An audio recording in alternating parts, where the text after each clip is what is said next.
Bismillah, wassalatu wassalamu ala rasulillah. Rabbi shrah li sadri wa yassir li amri wahlul uqdatan min lisani yafqahu qawli. Rabbi yassir wa la tu'assir wa tammim bil khair. Today's lesson, inshallah, is very, very important lesson. And it will not only change your experience of learning Arabic, but also it will enhance your understanding of the Quran to a greater extent, inshallah. As we remember that in the previous lesson, we started from Al-I'rab, and we know that it means the case endings. And when we talk about the case endings, that means a noun can be marfu' or mansub or majroor. Now, when you look at this sentence, we have here, and today we will discuss about the function of the case endings. As in the previous lesson, we discussed only about the case endings, but today we will see what's the function of the case endings. That's very important. So when we see here, Sa'ada Zaydun Hamidan. So what do you think is the case ending of Zaydun? As we can see over here, that it has Dhammatan. So that means Zaydun is marfu'. And when we talk about Hamidan, as we know, it has Fathatan. So that means it is mansubun. Excellent. So when we say Sa'ada Zaydun Hamidan, and now until now we only know the status of Zaydun, and we know that Zaydun is marfu, and we know the status of Hamidan, and we know that Hamidan is mansub, but maybe we are not sure about the meaning. But once we look at the meaning, now we can see over here that Zayd helped Hamid. So, and when we look at the English sentence, we can see that Zayd is basically the subject, the doer of the action, and Hamid is the receiver of the action. So now, as we can see over here, when the noun is marfu', it is the doer of the action, and when noun is mansub, it is the receiver of the action, and it is restricted to the sentence that starts with a verb. We call this verbal sentence. And now we see here, Zaydun is the doer of the action, and Hamidan, as we can see over here, is the receiver of the action. And how do we know that? As of now, we know that Zaydun is marfu because it has Dhammatan, and Hamidan is mansub because it has Fathatan. Now, if we look at this sentence, it looks like similar kind of sentence, but now, do you see any difference over here? Now we can see it says Sa'ada Hamidun Zaydan. Now the position of Hamid and Zayd has changed, and the i'rab of Hamid and Zayd has also changed. So now we can see that Hamid is marfu over here, excellent, and Zayd is mansub over here. And when we look at the translation, it says Hamid helped Zayd. Excellent, perfect, yeah. So now we see that the case ending tells us that Hamid is the doer of the action and Zaydan is the receiver of the action. If you remember, we discussed about the meaning of i'rab, and we said that the change in the status of the noun without the change in the meaning is called i'rab. Yes, so the meaning does not change. Hamid remains Hamid and Zayd remains Zayd, but what happens? The case ending tells us that Hamid is the doer and Zayd is the receiver of the action. So basically, case endings dictate and they tell us who is the doer of the action and who is the receiver of the action. Saada, can it be Saada Hamidan Zaydun? Yes, that's possible. Excellent. It's a very good question. Yeah, it's possible that the receiver of the action, as we call that object or maf'ul bihi, it can come before the doer of the action. It can come, there is a possibility, but then inshallah we will see in detail. Like we have a verse of the Quran, innama yakhshallaha min ibadihi al-ulama'u. So ulama'u is the end, at the end, and yakhshallaha is in the beginning. So there is a possibility that the mansub can come before marfu', but there are some specific cases, and that is for the purpose of emphasis. And inshallah, we will get into that into detail when we start the analysis of the Quran and the analysis of the books. So I hope inshallah Nasara is helped, but Nasara is used for a bigger help. For example, إِذَا جَاءَ نَصْرُ اللَّهِ وَالْفَتْحِ. So Nasrun is a help that is on a greater scale, on a bigger scale. But Sa'ada yusa'idu is to help like each other or one another in everyday life. Nasrun is used for a bigger help. So now we can see that Hamid is the doer of the action and Zaidan is the receiver of the action. So inshallah, now I can see that that function of the case ending is very, very important. And now we are able to relate, like, why do we need to know the case endings of the nouns? Now the third one, so we have discussed about marfu, mansub, and now as we know, the third one is majroor, which is basically which comes with kasra or kasratan. So majroor is really, really very, very easy to understand. So now we can see here the first part of the sentence, Sa'ada Hamidun Zaidan. Hamid helped Zaid. This is the first part of the sentence. And this is, we can say, this is basically extra information. Sometimes without this information, the sentence can be complete, but sometimes the sentence cannot be complete. So as we know that fi is basically, it's a preposition, and the prepositions are very, very important. For example, if you say, I live, and then you say the name of the country. For example, if you say, I live Saudi Arabia, so the sentence is not complete. It doesn't make sense. But when you say, I live in Saudi Arabia, or I live in Pakistan, or I live in like Hind or any other country, and then you will see that fi changes the meaning and it tells us, and the sentence is complete. So basically, the prepositions are used to complete the sentences or to give the complete meaning of the sentences. So the first part, we know that Hamidun is the doer of the action, is marfu. Zaidan is the receiver of the action, is mansub, and fil mal'abi is in the playground, which is, we can see over here that fi is basically preposition and mal'ab is majroor. Why? Because whenever a noun comes after the preposition, it becomes majroor. If you remember in the previous lesson, we discussed that a noun that comes after the preposition is majroor. And now we can see over here that after the preposition, the noun is majroor. And we can see that it is a preposition and it means in.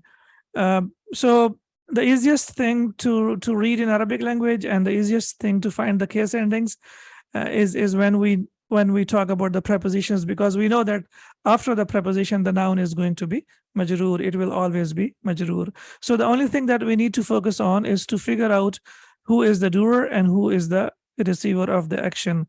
However, this is restricted only to the verbal sentence. Verbal sentence means a sentence that starts with the verb.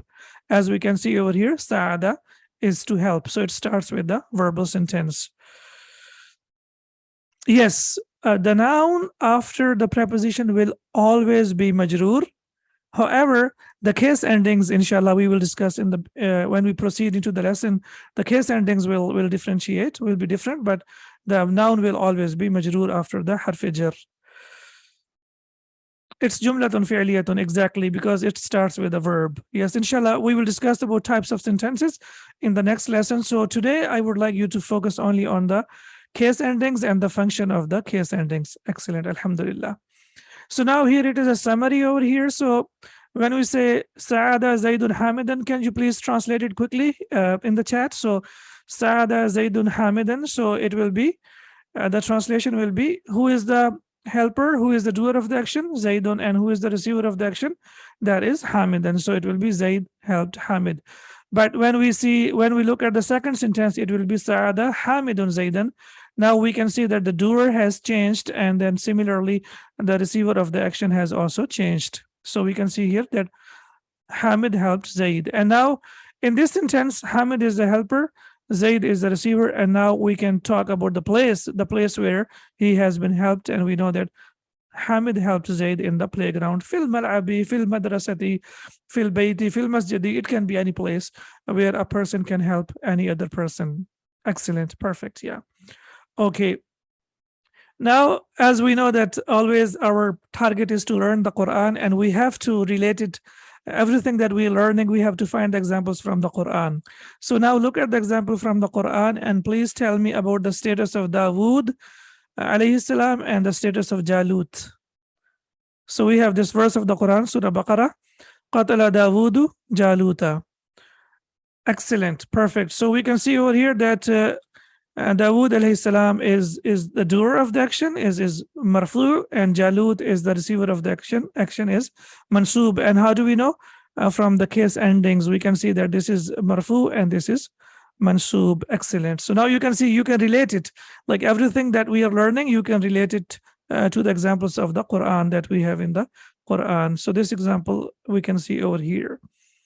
And we can, when you look at the translation now, Dawood alayhi salam killed Jalut, as we can see in Surah Al-Baqarah. Excellent. Now, so Dawood alayhi salam is the doer of the action and Jalut is the receiver of the action. Now, we have learned that every noun in Arabic has 3 states. What are the 3 states quickly? Marfu'un, mansubun, and majrurun. And it has 3 forms. Okay, so today, inshallah, we will focus on the forms. We have already focused on form number 1, and today we will, inshallah, focus on form number 2 and form number 3. So 3 states, as we have seen, marfu, mansub, and majroor, and 3 forms. Form number 1 is called flexible nouns. In Arabic, it's called munsarifun. Flexible nouns. What does that mean? These nouns have 3 forms in 3 states. So what are the 3 states? We have marfu'un, mansubun, and majrurun. And so they have 3 forms in how many states? In 3 states. Okay, so we can see over here that Muslimun, here it is marfu, and it has a different state. It has dhamma. Musliman is mansubun, and we know that we have to add alif. So here it has a different state. It has fatha. And Muslimin is here. It has a different state and it has kasra, as we can see over here. So Muslimun, Musliman, Muslimin, it has 3 forms in 3 states. Form number 1, dhamma. Form number 2, fatha. And form number 3, kasra. Or you can call it dhammatan, fathatan, and kasratan if you feel comfortable. Then we have al-mu'annathu. So we have again 3 states: marfu, muslimatun, mansub, muslimatan, and majroor, muslimatin. And for your information, so that you don't forget it, when we have ta marbuta, extra alif is not added to that. That's a mistake. We cannot add extra alif to ta marbuta, only to a noun that does not end with ta marbuta. We add alif to that. So muslimatun is here it is marfu with dhamma or dhammatan. Here it is mansub with fatha or fathatan, and here it is majroor with kasra or kasratan. So here 3 forms and 3 states.